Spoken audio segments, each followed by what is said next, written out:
So yesterday, Apple had their event. I'm not going to rattle off everything that was announced because it's on Apple's website, and if you take a look at everything Apple Pro and CNET and The Verge and Gadget, all the major tech media was there. So I'm just going to rattle off my personal thoughts. The Apple Watch Series 4 has been announced, and I love the bigger screen. I love this watch face that has 4 separate time zones. I'm very interested in that water and the vapor watch face, even though I won't be able to see the hands, but I don't need to see the hands because of the voice-over screen reader. And to that end, I'm very excited to check out the bigger speaker and see what that's like. The fall detection, I think, could very well come in handy. Like Apple said in the keynote, for those of you who saw it, you know that they said, hopefully we'll never need it, hopefully I'll never need it. But my balance is off such that if I end up falling and breaking something, I sprained my hip twice in middle school. Okay? I sprained my hip twice in middle school, and my balance is kind of, in fact, like I said before, I think, and the keywords being I think, if I didn't have yoga every week, I might be in a wheelchair by now.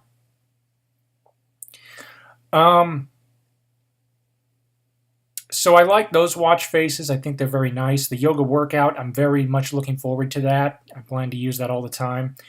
The Breathe watch face, also plan to use that quite a bit. But the Apple Watch's focus on health and safety. As somebody who is partially blind and is actually gradually losing their vision, and a lot of people are going to say, let me just say this real quick before I continue. A lot of people are going to say, well, you might be able to correct it with lasers. My retinal specialist said absolutely not unless we have no other choice. And even then, the way I look at it is the more eye surgeries you have, the more delicate everything becomes. I've already had 2. And the laser procedure, even though it's an outpatient and doesn't require me to be put under, would, in my opinion, count for a 3rd. And the retinal specialist said that by doing that, I actually stand a chance of increased chance of retinal detachment. So, I'm not really placing as big a priority on the screen because I'm looking for something that can be used with speech out of the box. In case something does happen, I can continue doing what I need to do without it, being a sudden panic situation. So the Breathe watch face, the Fire watch face, I thought was interesting. They called it Fireplace. I didn't see that. I didn't see that unless the viewpoint was down a chimney. I don't know. So let's take a look at this comparison chart. Excuse me. This is the Series 4 versus the Series 3. Series 4 is on the left, Series 3 is on the right. Pardon. They've made the Series 4 slightly bigger in all dimensions to be able to accommodate that truly larger screen. I'm really looking forward to that. I just love that. Thinner, which in my opinion translates to better wearability. And they've got the 64-bit processor. Now, what does that mean? I've done this video. I've tried to do this video 3 times already. And just now, I was just thinking about, what could I say about the processor that hasn't already been said? Well, there is one possibility I just thought of. Perhaps with the 64-bit architecture, we might actually see Alex on the Apple Watch. Maybe not now, but maybe with a Watch OS 6. So that would be really interesting to see. I'd love to have Alex on the Apple Watch. Because right now you're only stuck with Samantha. For those of you who do not know what I'm talking about, you can utilize the watch if you're blind using touch gestures, the digital crown, and a couple of other things, and it'll speak to you. The lady's voice that speaks to you is named Samantha, and the voice of Alex...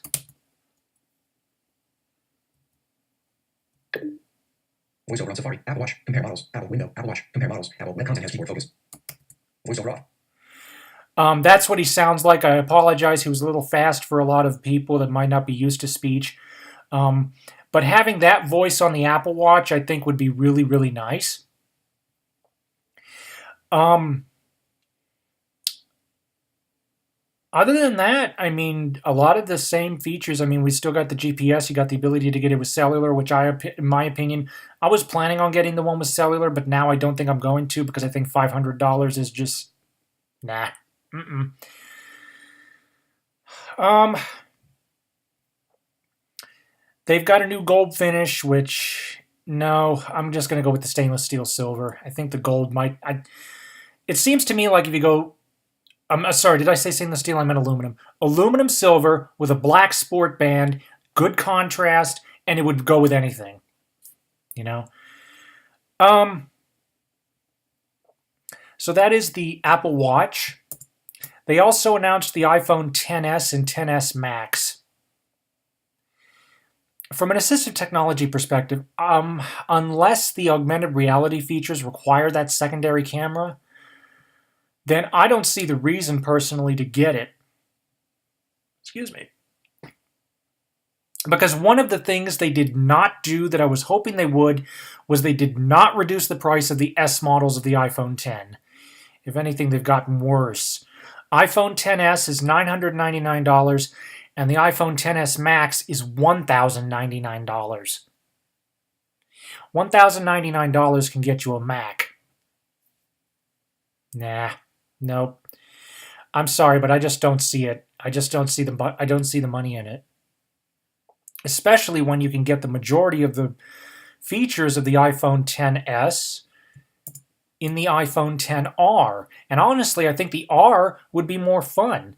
As I said before, as somebody who is gradually losing their vision, and I do, incidentally, in case anybody's wondering if I'm panicking over nothing, the other day I found out I could no longer read license plates. And I used to be able to do that this time last year. So,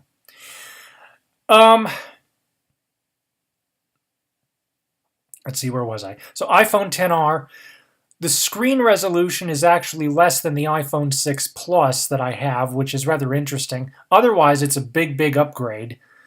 You've got the A12 Bionic, the Face ID. You've got, pretty much everything that the iPhone XS models have, minus the secondary camera. Again, the display is of a lower quality. The water resistance isn't quite as good, but to be honest, would you go swimming with your phone? I wouldn't. It'd just end up floating away and probably into the drain of my pool. But what I just love about this is the colors. I mean, look at this. For those of you who cannot see, going from left to right, you've got product red, which is sort of a chili pepper blood red. You've got yellow, which is sort of a Daisy or Ferrari type of yellow, like really bright yellow. You've got what I would personally call snow white. You've got coral, which is sort of a reddish pink, or maybe reddish orange. You got flat out black, and then you've got, I would say, probably a sky blue. And what's really cool about the sky blue is this. Check this out. Take a look at this desktop here. For those of you who are not familiar, this desktop wallpaper was the same one that they included in Mac OS X Jaguar. That was when I started using the Macintosh, so I switched over to this desktop because I was feeling nostalgic. But I honestly think that this desktop with the blue iPhone X, that would be a wonderful match. That would just look so awesome. And it's $250 cheaper than the XS, and because of the LCD, you actually get a better battery. You get a bigger screen, overall 6.1 inches. I honestly think it's worth saving the $250. So let's take a look here because I've got it set up to compare the 6 Plus, the XR, and the XS. Now, by default, if you come over here, you go to Apple's website, you go to iPhone, you go to compare, by default, where the 6 Plus is in the middle, that has been set up by default to compare the XS Max, and I'm not getting the Max. I think $1,100 is just, ugh. In fact, one of the journalists that I saw, maybe it was Everything Apple Pro, he mentioned that going with the absolute maxed out XS Max model with the Apple Care plan, you're looking at almost $2,000, which I think is just, it's insane. You could get a Mac for that much. That's no. So again, I personally think my sights are on the iPhone XR. But why would I call the 10s Max the 10T? Remember your alphabet? RST. Makes sense, right? So anyway, compared to the 6 Plus, I presume these are to scale, so you can see the iPhone XR is shorter than the 6 Plus, which I really like. You get a bigger overall screen, even though the resolution might be slightly lower. I'd have to see it in person. I don't think it would make any difference, to be honest. At least not to somebody who has low vision. Better cameras, obviously. Face ID instead of Touch ID. Better processor. You get water resistance, whereas on the 6 Plus you did not. The absolute top of the iPhone 6 Plus storage ladder was the absolute bottom for the 10R, 64 gigabytes. Like I said, better display, wireless touch or wireless charging, IP67 water resistance, the whole gamut. You can take a look at this here for yourself. I think compared to the 6 Plus, the 10R is a major, major upgrade. And I think well worth it, especially considering that if you compare the two for spec, the 10R is actually $100 less than the 6 Plus was at retail. So I think that's definitely, definitely. But these are just my thoughts. In closing, I would say the Apple Watch Series 4, definitely looking forward to it. The iPhone XS, pretty much the same as the 10, very subtle upgrades. I don't think personally it's worth it, especially not for another $1,000. The 10R, though, if you don't have any of the 10 models and you're not looking to be at the absolute top of the top, or if $999 is too rich for your blood, I'd say go for the 10R. Especially if you're an assistive technology user, as I am, because a lot of times bigger screens are definitely nice, and you get that with the 10R. You do get a 6.1-inch screen, and if you, like me, you can't see the dots anyway. I don't understand that. If you can't see pixels beyond a certain density, then I just think it's all marketing crap. Plus, I just love this blue. Actually, let's take a look at this. Let's do this. Let's go ahead and zoom in here. And I'll go ahead and go. So you got your blue. Here's your white. Again, it's a snow white. You got your black, which is sort of, I'd say, a jet black. Yellow, which is sort of a Daisy or Ferrari kind of yellow. Really nice. You got your coral, which is sort of a reddish orange. And you've got your product red. Now, if you get the product red, a certain amount of your purchase will go to help the fight against AIDS in Africa. But me personally, if I had to choose, I would definitely go for the blue. I just think it looks nice, and it harkens back for me to the Macintoshes of old. Excuse me. See, about 12 or 13 or 14 years ago, all of our Macintosh desktop backgrounds were blue like this. And if I decide to get like a white translucent case, that would be just awesome.